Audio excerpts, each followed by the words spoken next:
Hello বন্ধুরা, আপনাদের মাঝে খুব মজার এবং ইন্টারেস্টিং ভিডিও নিয়ে চলে আসলাম। সম্পূর্ণ ভিডিওটি দেখুন। কোন মোবাইল কোন দেশে এবং কে আবিষ্কার করেছে সেটার নমুনাটি একবার দেখে নেন। স্যামসাং দক্ষিণ কোরিয়া, হাওয়াইল চীন, ভিভো চীন, টেকনো চীন, এগুলো চীনে আবিষ্কার হয়েছে। ওয়েলটন বাংলাদেশ, নুরুল ইসলাম। আইটেল চীন, লাভা ভারত, স্যামফনি বাংলাদেশ,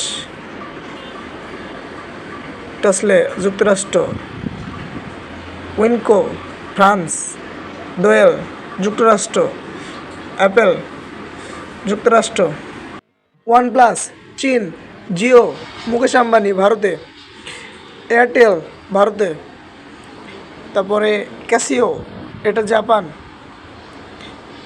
মাইক্রোম্যাক্স ভারত।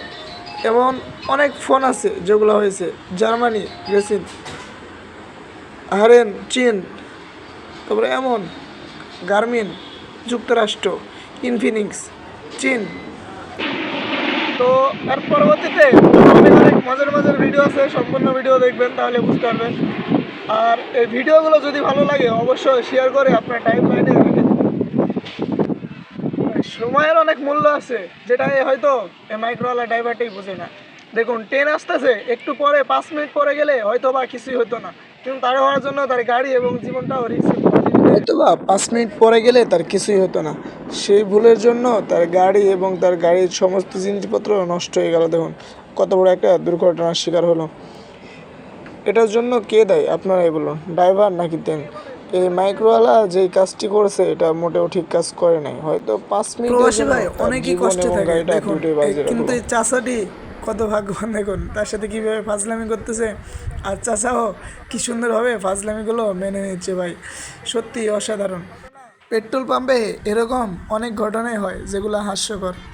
এই লোকটি ছাতা নিয়ে পানিতে কি করছে আপনারা হয়তো বুঝতে পারতেছেন না, কিন্তু দেখুন এই লোকটি পানিতে ছাতা নিয়ে মাছ ধরতেছে। এটা আসলে একটা পার্ক, আর এই পার্কে মাছগুলো খুব কাছে থাকে। আর এই লোকটি চুপি চুপি সেই মাছগুলো ছাতাতে ভরে কেমে নিয়ে যায়, আর এই মেয়েটিও সেই কাজটি করে। দেখুন এই পরবর্তীতে এই ছেলেটিকে অনেকেই ধরে ফেলে, লাস্টে দেখুন কি সম্মান একটা হারাইলো। ভাই ইচ্ছা থাকলে উপায় হয়, বইতে অনেকবার পড়েছি আর নিজের চোখে আজকে দেখলাম। দেখুন এই কাকটি পানি খেতে পারছে না সেই বোতল থেকে, আর নিজে বুদ্ধি খাটিয়ে এই বোতলটিতে কি পাথর দিয়ে পানি খাওয়ার চেষ্টা করতেছে। অবশেষে এই কাকটি সক্ষম হয়। ভিডিওটি সম্পূর্ণ দেখুন তাহলে বুঝতে পারবেন এই কাকটির প্রচেষ্টা আর বুদ্ধির কারণে তিনি বেঁচে যায় পানি খাওয়ার জন্য। দেখুন অতিরিক্ত বোঝা নিলে এই নৌকাগুলোর কী অবস্থা হয়। এই নৌকাটি অতিরিক্ত বোঝা নেওয়ার জন্য পানির মধ্যে সমুদ্রের নিচে কীভাবে তলিয়ে গেল। ভাই অতিরিক্ত ওজন এই জন্যই কয় ভালো না। আর এই অতিরিক্ত ওজনের জন্য এই নৌকা সহ কতগুলো মানুষ প্রাণ গেল। রাতে যদি ঘুমাতে গিয়ে দেখেন এরকম করে সাপ আপনার বিছানায় আছে, তখন কেমন লাগবে ভাই আপনারাই বলেন। আর দেখুন এই সাপটা কীভাবে মোবাইলের চার্জারটিকে কামড়ে ধরে আছে, আর সাপটা মনে করছে যে না এটা কোনো মানুষ বা কোনো প্রাণী, তাই কামড় দিয়ে কীভাবে নিজে বাঁচার জন্য বালিশের নিচে যাচ্ছে।